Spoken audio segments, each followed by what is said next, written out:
एक तरफ एसआईटी की टीम है जो तेजी से तहकीकात को अंजाम तक पहुंचाने में जुट गई है। दूसरी तरफ आपको याद होगा सूबे के सीएम योगी आदित्यनाथ ने सीबीआई को भी मामला सौंप दिया है। बड़ा सवाल यही है कि हाथरस की बेटी को इंसाफ कैसे मिलेगा, जहां साजिशों का दौर लगातार जारी है। इन सबके बीच रिपब्लिक भारत लगातार निष्पक्ष पत्रकारिता कर रहा है। सच की हमने ली है शपथ और यही शपथ हमको ले आई है आगरा रोड के इस डेयरी में। 4 आरोपियों का जिक्र हो रहा था, उनमें से एक आरोपी जिस वक्त वारदात को कथित तौर पर अंजाम दिया जा रहा था, इसी जगह इसी डेयरी पर मौजूद था। ये सबसे बड़ा खुलासा रिपब्लिक भारत पर किया है डेयरी के मालिक ने। जी हाँ, इनका ये कहना है। बहुत बहुत स्वागत है आपका रिपब्लिक भारत पर। जी, रामू जो बूलगढ़ी इस कांड से जुड़ा हुआ था, उसका रामू नाम था। वो कानों से ऊंचा सुनता था। अच्छा। हाँ जी, कानों से ऊंचा सुनता था और वो हमारे यहाँ 2-3 महीने से मजदूरी का काम करता था और वो दाढ़ी के तौर पर काम करता था। जी जी जी जी, जी, डेली जिस दिन जी आप कह रहे दिहाड़ी मजदूर था, वो दिहाड़ी मजदूरी कर रहा था। आपका ये दावा है, ये हमारा दावा नहीं है, ये आपका दावा है। आपने हमसे संपर्क किया, आपने ये कहा कि मैं अपना सच दुनिया के सामने, देश के नंबर 1 चैनल के माध्यम से दर्शकों के सामने रखना चाहता हूँ। ये मेरे दिल की बात है। एसआईटी की टीम क्या आप तक पहुंची है? एसआईटी की टीम का पब्लिक वो आई थी, आईटी विभाग, तो वो हमारे रजिस्टर को भी ले गई। वो रजिस्टर को ले गई। देखिए, बहुत बड़ा खुलासा इन्होंने किया है। इनका ये कहना है कि रजिस्टर को लेकर गई है। रजिस्टर का क्या जिक्र हो सकता है? क्यों फिक्र इतनी थी रजिस्टर की? वो सिर्फ इसलिए क्योंकि जो भी मजदूर यहाँ पर आते हैं, जिस वक्त तो यहाँ पर आते हैं तो वो एंट्री करते हैं। वो सर जल्दी से मेरे साथ आइए। देखिए, डेयरी मालिक ने खुद रिपब्लिक भारत से संपर्क किया और ये कहा कि जो सच मेरे सीने में दबा हुआ था वो मैं दुनिया के सामने लाना चाहता हूँ। अहम बात देखिए यहाँ पर यह है कि साफ तौर पर कैमरा पर, रिपब्लिक भारत के कैमरे पर उन्होंने ये बात कबूली है कि जिस दिन वारदात को अंजाम दिया गया और जिस समय वारदात को अंजाम दिया जा रहा था, उस समय बाकायदा वो दिहाड़ी मजदूर, वो आरोपी नंबर 4 वहां पर डेयरी में काम कर रहा था। उसकी बाकायदा हाजिरी लगाई गई थी और साथ ही साथ इशारा इस तरफ किया है कि कहीं ना कहीं उस शख्स को फंसाने की कोशिश की गई थी, क्योंकि डेयरी मालिक का साफ तौर पर यही कहना है कि वो बहुत सीधा था, कान से बहुत ऊंचा सुनता था, लेकिन किसी से बात नहीं करता था और शायद ये जो उसका सीधापन है यही उसके खिलाफ चला गया और उसे फंसाया गया है। आइए सुनते हैं क्या कहा है। आप ये कहना चाहते हैं कि जिस वक्त वो आरोपी यहाँ पर आया था और यहाँ पर वो काम कर रहा था, हाजिरी भरने के लिए आप बैठे थे?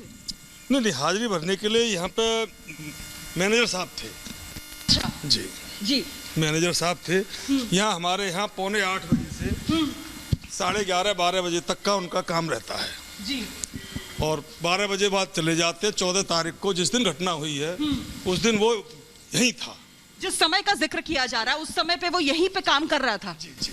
और ये आपका डेयरी का भीतर का हिस्सा है? जी जी जी। क्या बता सकते हैं वो क्या काम करता था और कहां पर काम करता था और उस दिन वो क्या कर रहा था, अगर आपकी नजर में उस दिन क्या आपकी मुलाकात हुई थी? जी जी, रोज मुलाकात होती है। नहीं, उस दिन वारदात वाले दिन देखिए, हम चाहते हैं कि दर्शकों को हम सीधी और सच्ची खबर बिना किसी लाभ। सर आप मेरे साथ चलते जाइए, हम आपकी डेयरी भी देखेंगे और साथ ही साथ क्योंकि ये बेहद संवेदनशील मामला है, इसीलिए हम डेयरी के बारे में बहुत ज्यादा जानकारी नहीं देंगे, लेकिन हम दिखा जरूर रहे हैं कि आरोपी, दावा इनका यही है कि जिस वक्त वारदात को अंजाम दिया जा रहा था उसी वक्त वो जो आरोपी है, जो फिलहाल सलाखों के पीछे है, वो यहाँ पर काम कर रहा था। कहाँ पर काम कर रहा था सर? क्या काम कर रहा था?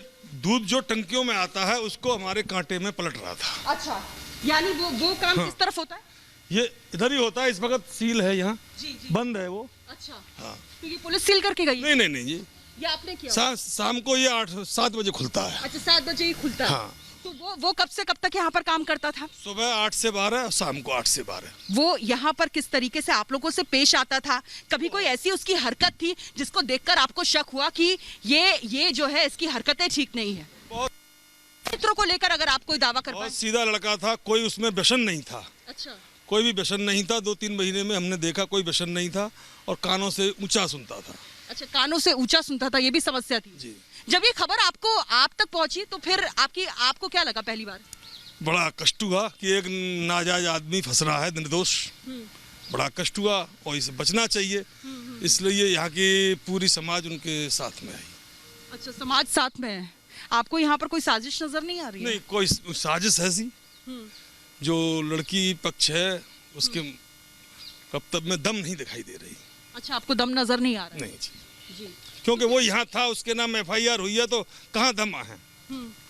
इससे पूरा स्पष्ट होता है कि उसके FIR में कोई दम नहीं। अच्छा, और यही बात आपने डंके के चोट पर जो भी तफ्तीश करने के लिए आए हैं अधिकारी, उनको बताया है? आपके आगे भी बताया अभी। जी जी जी। आपको किसी तरह का कोई थ्रेट, कोई धमकी वगैरह तो नहीं मिल रही है? नहीं, धमकी। आखिरी सवाल मेरा आपसे ये है कि हमारे चैनल पर ही आपने क्यों भरोसा किया? क्योंकि आपने खुद सामने से फोन करके कहा कि मेरे दिल में ये बात है और मैं आपसे ये बात करना चाहता हूँ, ये बात मेरे सीने में फांस की तरह अटकी हुई है। बात क्या थी? देश के नंबर 1 चैनल पर भरोसा आपका, और उसके साथ ही साथ ये निडर सोच कि अगर कोई बात सच है तो मैं सच को बोल कर रहूंगा। अगर कोई भी नाजायज आदमी जो निर्दोष हो उसको फंसाया जाए तो वो हक किसी को फंसाया जाए तो वो बात आपके गले से नहीं उतर रही। आपको क्या लगता है इसके पीछे क्या मंशा हो सकती है? इनके बताते हैं पूर्व में कि आपस में रंजिश थी, ये भी मंशा हो सकती है। मैं दूसरे गांव का हूँ इसलिए मुझे पूरी जानकारी नहीं है। जो यहाँ के लोग वागों से, उनके गांव से लोग वागों से जो जानकारी मिली है वो कि इनको साजिशन फंसाया गया है। अच्छा, साजिशन फंसाया गया है, ये आपको जानकारी मिल रही है।